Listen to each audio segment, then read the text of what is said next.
Magandang gabi po mga kapatid. Welcome po ulit sa atin pong midweek praises, preachings, and prayers sa oras pong ito. Salamat sa Diyos sapagkat tayo po ay magkakasama ulit sa gabing ito para atin pong purihin ang Panginoon, pag-aralan ng Kanyang salita at magpanalanginan.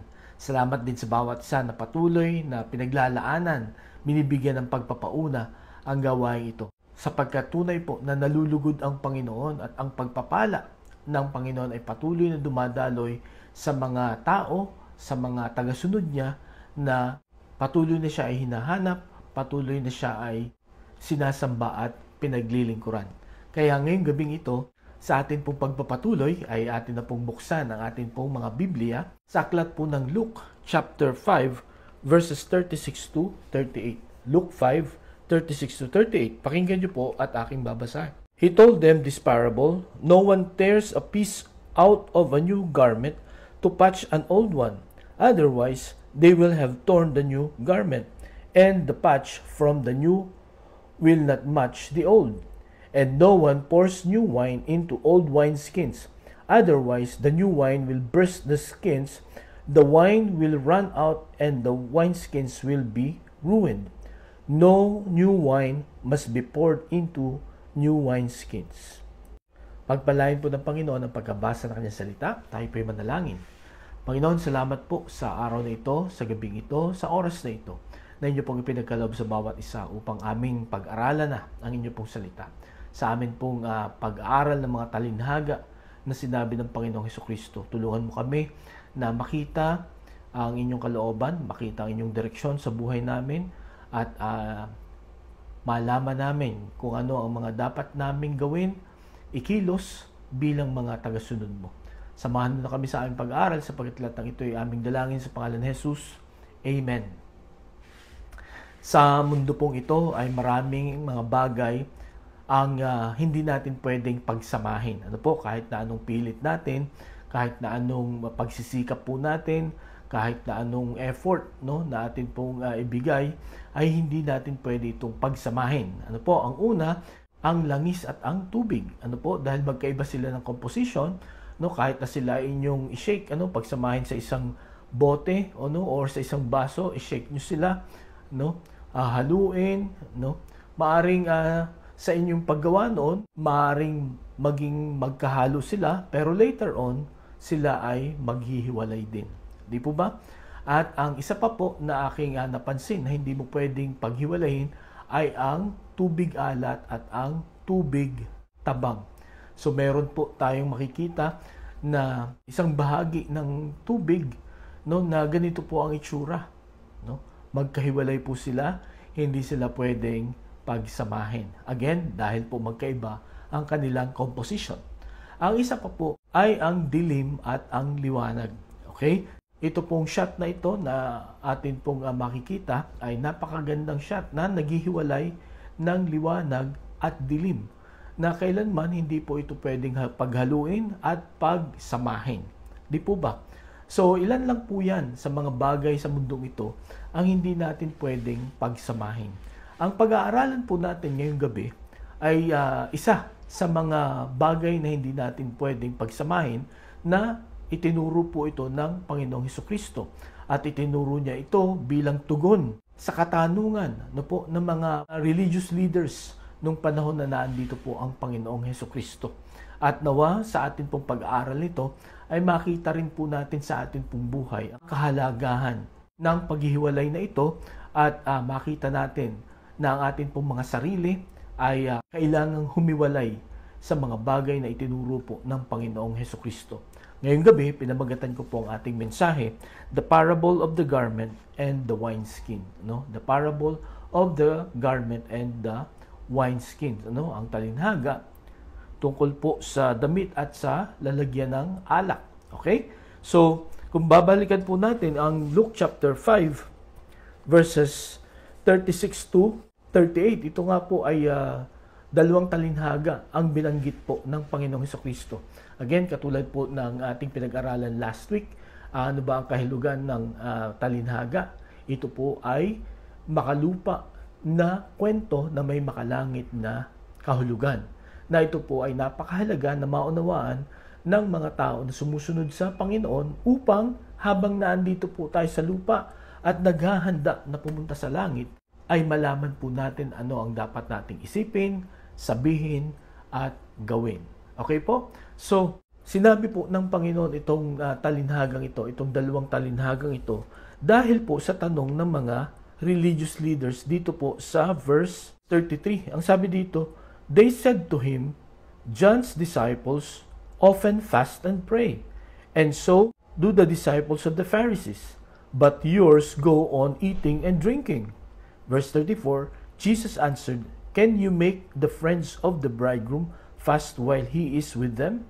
But the time will come when the bridegroom will be taken from them. In those days, they will fast. Okay, so dito po ay tinatanong ng mga religious leaders, no? In fact, ito pong pangyayaring ito ay nagsimula pa sa verse 29. Ano po? Nung itong si Levi ay nagkaroon ng banquet sa kanyang tahanan at imbitado ang maraming mga tao, mga religious leaders kasama ang Panginoong Hesukristo. At kasama dito yung mga tax collectors. Ano po, magkahalo dito yung Pharisees at saka mga tax collectors. At alam po naman natin noon, ano po, ang impression, no, or ang tingin ng mga tao sa mga tax collectors, no? Ito ay mga makasalanan, hindi dapat pakasimahan, dapat sila ay layuan. Ano po? Pero sa puntong ito, magkakasama po sila. At napansin ng mga Pharisees na bakit ang Panginoong Hesukristo, no, na kanilang hinahangaan, no, sa kanyang matinding pangangaral, no, sa kanyang kapangyarihan, ay nakikipag-usap sa mga makasalanang ito.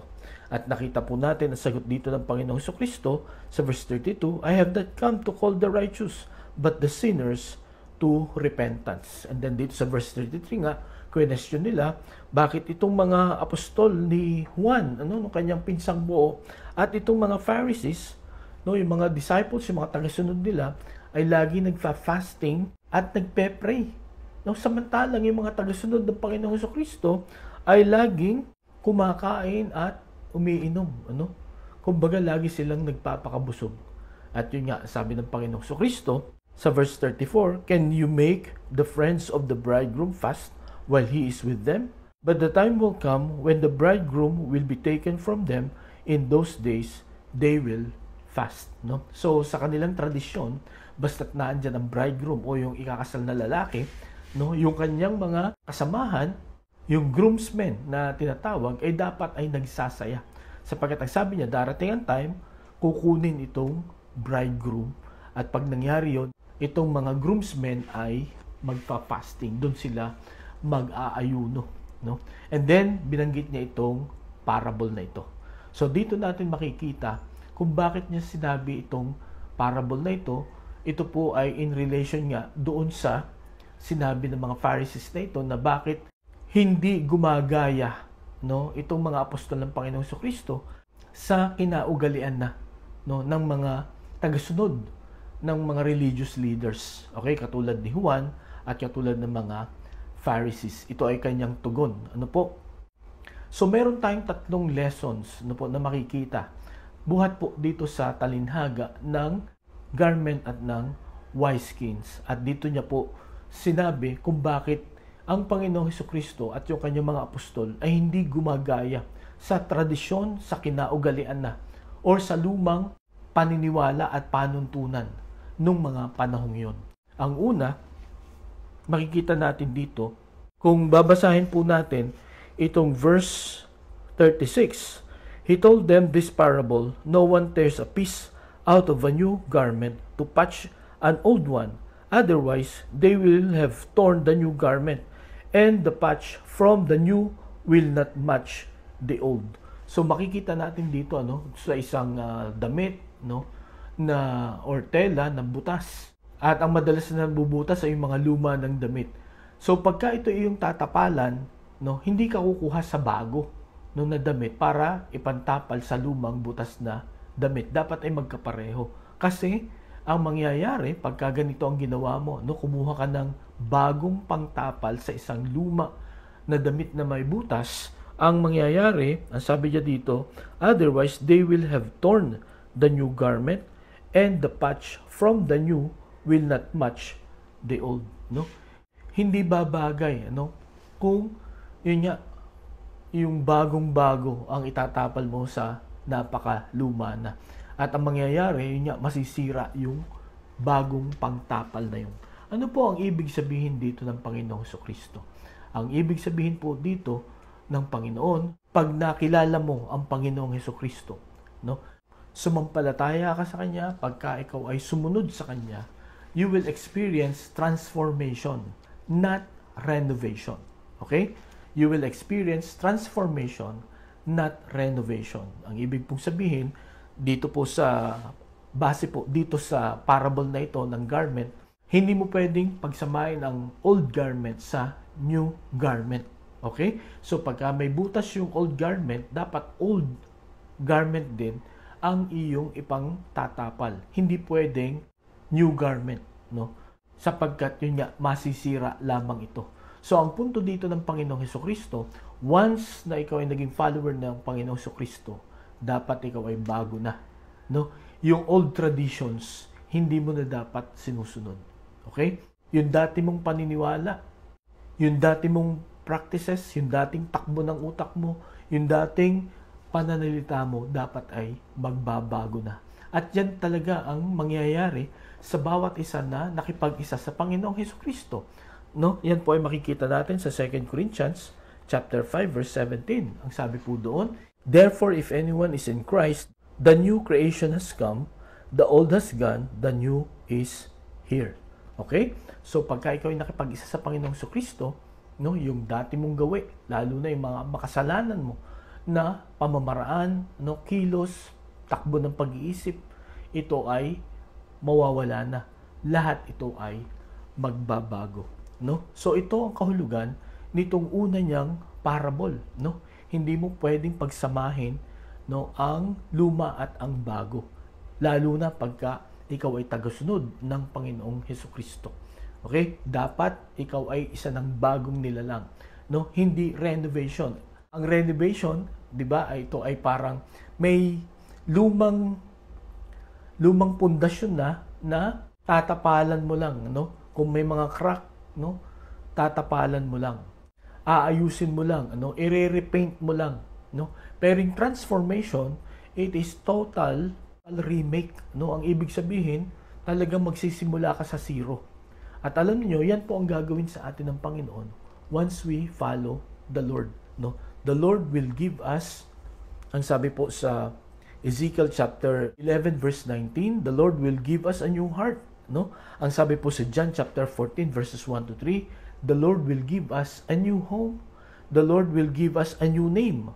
Sabi niya sa Revelation chapter 2 verse 17. At ang sabi niya sa 1 Corinthians chapter 15 verse 52, the Lord will give us new body. Okay? So again, pag nakipag-isa tayo sa Panginoong Jesucristo, maraming bagong mangyayari sa buhay natin. We will be transformed, no? Ang sabi pa nga sa Romans chapter 12 verse 2, no, even our minds will be transformed by the Lord Jesus Christ. Hindi ng ating sarili, sapagkat hindi po natin kayang baguhin ang atin pong buhay. Ano po? Kaya ngayong gabi makikita po natin, no, ang unang lesson buhat po sa parable na ito. That when you follow the Lord, when you follow Jesus Christ, you will experience transformation, not renovation. No, babaguhin tayo ng Panginoon totally, no? Lalo na nga ang sabi do sa 1 Corinthians chapter 15 verse 52, no? Kung mababasa po natin 'yan, no, papalitan ng Panginoon itong perishable body natin ng imperishable, itong mortal body natin ng immortal body. Bakit po mangyayari yan? Dahil tinanggap natin si Jesus bilang sarili nating tagapagligtas. Ngayong gabi, tinanggap mo na ba si Jesus bilang sariling tagapagligtas? Isinuko mo na ba ang buhay mo sa Kanya? Kung hindi pa, no, ngayon na yung panahon na dapat mong isuko ang buhay mo. Sapagkat, for sure, no, maraming bagay sa mundo ito ang hindi natin maunawaan at maipaliwanag, no? Maraming pagsubok, pangamba, takot ang atin pong nararanasan na hindi natin alam kung paano maaayos. But when Christ is in our hearts, no, He will help us, no? Hindi niya pinangako na tatanggalin niya ito instantly.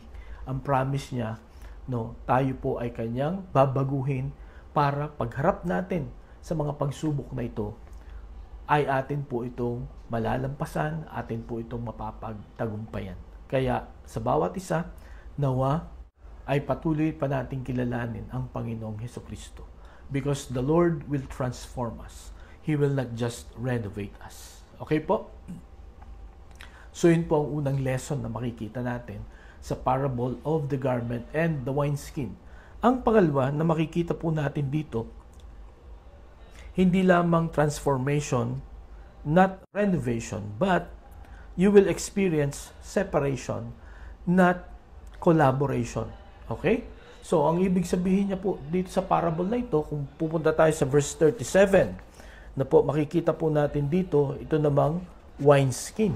Bakit niya binanggit itong wineskin? By the way, itong wineskin, ito po ay balat ng either kambing or ng tupa. Na noon wala pa silang bote na lalagyan ng wine, na mapeperment ito.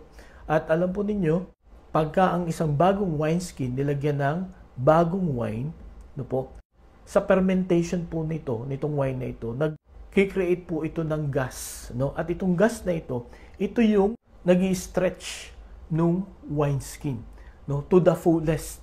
Okay? Kaya kung itong old wineskin na ito na fully stretched na nung nakalagay na wine, sinalinan mo siya ng bagong wine, masisira ito kasi wala na siyang i-stretch. Kaya yung bagong wine, hindi mo yan pwedeng ihalo sa old wine na nasa old wineskin. Kasi masisira yan, mabubutas yan, masasayang yung wine. Okay? So, ang new wine dapat ilagay mo sa new wineskin. Okay? Nakuha niyo po ako. Ano po ang ibig sabihin dito ng Panginoong Jesucristo? Bakit niya ginamit itong talinhagang ito, itong paghalintulad na ito, tungkol sa pagsunod sa Panginoong Jesucristo? Again, remember, tinatanong ng mga religious leaders, bakit hindi ginagawa ng mga tagasunod ng Panginoong Jesucristo yung ginagawa ng mga tagasunod ni Juan at saka ng mga Pharisees? Okay? Ang punto ng Panginoong Jesucristo dito, once you meet the Lord, once you surrender your life to the Lord Jesus Christ, magbabago ang lahat. Yung kinaugalian, yung kinasanayan, hindi na yun ang iyong dapat gawin.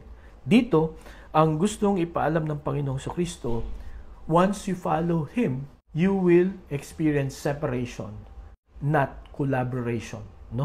Ang iyong mararanasan ay paghihiwalay, at hindi pagsasama. Or ano ang ibig ko sabihin dito? Okay.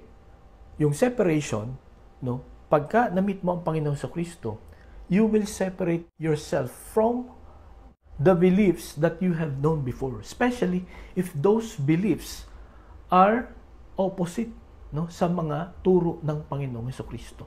Ang turo po ng mga Pharisees, kailangan sumunod ka sa mga utos ni Moses, para ikaw ay makarating sa Diyos o ikaw ay mapalapit sa Panginoon, At yun nga ang madalas na ginagawa nila ay prayer and fasting. Ganun din po si Juan, yung kanyang mga tagasunod, they always pray and fast. Pero yung mga tagasunod ng Panginoong Jesucristo ay iba, totally opposite. At ang gusto sabihin dito ng Panginoong Jesucristo, kung ikaw ay tagasunod niya, yung katuruan na nakasanayan mo na. Okay? So, hindi ibig sabihin you will isolate yourself, dito po sa puntong ito, kundi pagdating nga po sa pag-practice, ng pag-practice ng katuruan ng Panginoong Hesukristo, ay dapat hindi tayo maapektuhan ng mga dati nating kinasanayang katuruan. Okay? I'm sure ngayon pong gabi, bago natin makilala ang Panginoong Hesukristo, ay marami po tayo mga sinusunod na akala natin ito ay tama, ito ay gusto ng Diyos.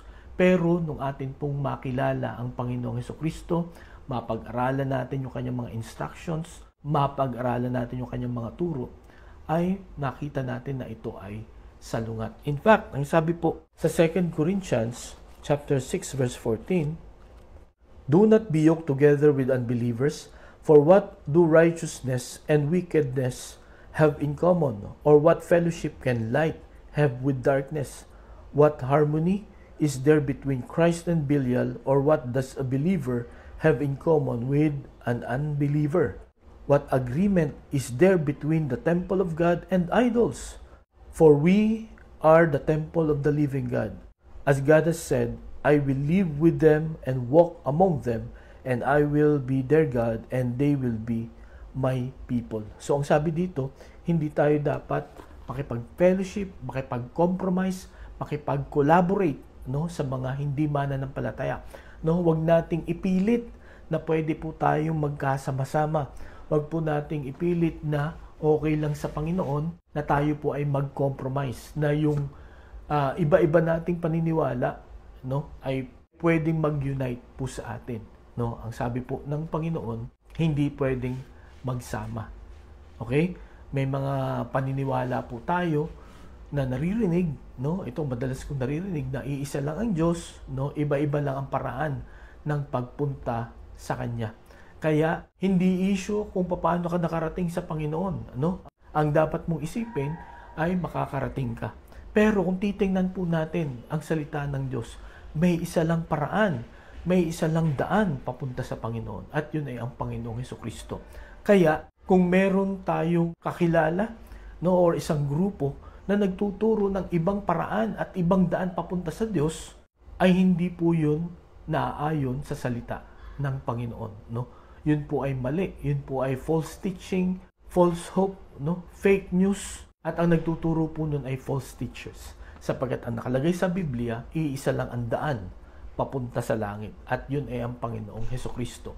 Isa lang ang tagapagligtas, no, ng sanlibutan ito, at ito ay ang Panginoong Hesukristo. Kaya ngayong gabing ito, kaya itinuro ng Panginoon itong parable of the wineskins, no? Hindi mo siya pwedeng paghaluin.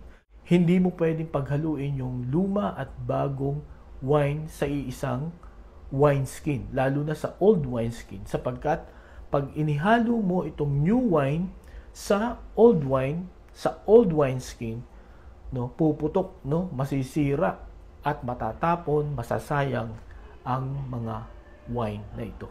Kaya mga kapatid, ngayong gabi, hindi natin pwedeng sabihin, no, na pwedeng magsama ang mananampalataya at hindi mananampalataya. Sapagkat yan ang sabi ng Biblia. Ano? Ang sabi pa dito sa verse 15 ng 2 Corinthians chapter 6, what harmony is there between Christ and Belial? Or what does a believer have in common with an unbeliever? Totally po magkaiba ang atin pong belief system, no? Kaya nga ini-encourage natin ang bawat isa na ang lalo na sa atin pong pagpili ng partner in life ay kung maaari ay mananampalataya, tao na sinuko din ang buhay sa Panginoong Hesukristo. Sapagkat kung ito po ay susuwayin natin, itong katuroang ito, ay makikita po natin, no, na mahihirapan, no, lalo na sa problem solving, no, lalo na kung pagka nagkaroon ng anak, no, saan mo papa-attendin, no, ay magkaibang turo yung pupuntahan na grupo. Di po ba nakuha niyo po ako? Kaya nakita natin dito yung wisdom, no, yung karunungan ng Panginoon. Bakit ang dapat nating maging kapartner in life ay yung taong may takot din sa Panginoon. Di po ba? At yan din ang paulit-ulit niyang paalaala sa mga Israelites. Na ang sabi ng Panginoon, huwag kayong magpapakasal sa mga hindi nyo kalahi, no? Huwag nyong aasawahin, no, yung mga bansang nakapalibot sa inyo. Bakit? Sapagkat ilalayo nila kayo sa akin. Pero dahil sa tigas ng ulo ng mga Israelites na ito, hindi sila niniwala sa Panginoon, pinakasalan pa rin nila yung mga nakapalibot sa kanila. At yun nga ang nangyari, no? Sila ay lumayo sa Diyos, no? Iba ang kanilang sinamba. At ang sabi ng Panginoon, parurusahan ng Panginoon ang mga tao na sasamba sa mga Diyos-Diyosan. So mga kapatid, ngayon pong gabi, ang punto po ng Panginoon, dapat tayo po ay maging separate, no? Dito po sa maling katuruan na ito. Hindi separate from these people, but we should be separated from the teachings, no? From the system, from the wrong practices of these people. Ang tanging lang dahilan kung bakit tayo mai-involve sa kanila, makikipagkaibigan sa kanila, makikipag-usap sa kanila, ay para mahikayat natin sila na isuko din nila ang kanilang buhay sa Panginoong Kristo at sundin nila ang Panginoon. Okay? So, sinagot ng Panginoon yung tanong ng mga Pharisees, bakit hindi kayo tumutulad sa amin? No? Sapagkat, ang sabi dito ng Panginoon, ang mga followers ng Panginoong Kristo ay hindi pwedeng gawin yung mga nakasanayan ng gawin. No? Kailangan mahiwalay. No? Hindi mo pwedeng i-mix. No? Hindi pwedeng mag-collaborate. No? Yung old and new. Hindi pwedeng mag-collaborate ang Panginoong Kristo at yung lumang na sistema ng paniniwala. Kailangan tayo po ay mamuhay ng may pagbabago sa atin pong buhay. Ngayong gabi, kumusta ang atin pong pamumuhay? Meron po ba tayong nakikita na pagbabago sa atin? Meron po ba tayong dati na paniniwala or ito po, meron po ba tayong kasalanan na ating ginagawa na nung makilala natin ang Panginoong Kristo ay na-give up na po natin. Sapagkat yan po ang isa sa mga makikita natin na magiging pagbabago sa buhay natin, na may experience natin yung separation, separation from sin. Bibigyan tayo ng lakas ng Panginoon, bibigyan tayo ng karunungan ng Panginoon para ma-give up natin, maiwalay tayo sa mga kasalanan na yun. At salamat nga sa Panginoon because sa muling pagbabalik ng Panginoon, the Lord will give us a new body, a perfect body na wala ng imperfections, wala ng kasalanan at hindi na kayang impluwensyahan ng kasalanan. Salamat sa Diyos, sapagkat ganun ang gagawin ng Panginoon sa atin. Marahil tayo po ay napakalaki ng insecurities sa gabing ito, napakalaki ng mga frustrations and disappointments sa atin pong mga sarili. Pero wag po tayo mag-alala because time will come, aayusin, babaguhin ng Panginoon ang lahat-lahat sa atin. So, salamat sa Panginoon sa paalalang ito sa bawat isa sa atin. Okay? So, yun po ang pangalawa na makikita natin na lesson buhat po dito sa parable of the garment and the wineskin. Una, makikita po natin that when we surrender our lives, when we follow the Lord Jesus Christ, we will experience transformation and not renovation. We will experience separation and not collaboration. So sana wala po tayong compromise na ginagawa. Sana kung ang iniisip natin ay pwedeng i-mix yung mga hindi sumasampalataya sa Panginoon sa sumasampalataya. Ang sabi po ng Bible, hindi ko po sinabi, hindi po pwede. Sapagkat once you surrender your life to the Lord, everything will become new. Okay? And then, ang pangatlo at ang panghuli na lesson na makikita natin dito ay ang tinuturo po nito, parable na ito, ay dapat magkaroon agad ng immediate action, not procrastination. So, ang dahilan bakit niya itinuro po itong parable na ito, ay para ipalam sa bawat isa, lalo tigit sa mga tagasunod niya, na hindi mo dapat ipagpaliban ang pagsunod sa Panginoong Kristo. Hindi mo dapat ipagpaliban ang paggawa ng iniuutos niya. Hindi mo dapat baliwalain yung instruction niya na dapat ikaw ay humiwalay sa old tradition, sa old belief, sa old practices. Dapat gawin mo na agad yun ngayon. Okay? Una, dahil sa may kakayahan ka na. At pangalawa, dahil yan ang kalooban ng Diyos. Yan ang gusto niya na mangyari sa atin. Magbago tayong lahat. Ang sabi po ng Panginoon sa John chapter 9 verse 4. Ito po ay 6 months before na mamatay ang Panginoong Hesukristo. Ano ang sabi niya? Sa John chapter 9 verse 4. As long as it is day, we must do the works of Him who sent me. Night is coming when no one can work. So, ang ibig pong sabihin dito ng Panginoon sa Kristo, kailangan gawin agad natin kung ano yung pinapagawa sa atin ng Panginoon. Nung time niya, 6 months na lang siya ay mamamatay na. Kaya sabi niya, kailangan tapusin ko. Kailangan gawin ko na agad ang ipinapagawa sa akin. Sapagkat ang gabi ay parating na at pag dumating ang gabi, wala nang makakagawa. No? Hindi mo na magagawa yung mga dapat mong gawin. Sa panahon natin ngayon, yung night doon, pwedeng yun ang panahon na tayo ay mamamatay na. Or ang pangalawa, na ibig sabihin ng night doon ay sa muling pagbabalik ng Panginoon. No, tandaan po natin, hindi po aksidente na tayo po ay nandito sa lupa. Meron pong ipinapagawa ang Diyos sa atin. At yung pinapagawa niya yun sa atin, meron pong time frame yun. No? Ibig sabihin, meron itong deadline. No? Salamat na lang sa Diyos at hindi natin alam. Pero ang point doon ay, dapat yun po ang ating hinahanap. No? Doon natin inuubos ang ating oras, no, lakas at atin pong mga resources, no, gawin kung anong kalooban ng Panginoon. Sapagkat hindi natin alam kung kailan siya darating or kailan darating ang kamatayan sa buhay po natin. Kaya nung binanggit niya ito pong parable ng garments and wineskins, ang tinuturo niya sa atin ay immediate action, no, not procrastination. Yun ang sinasabi niya sa mga Pharisees. Yun ang mga sinasabi niya sa lahat ng tagasunod niya.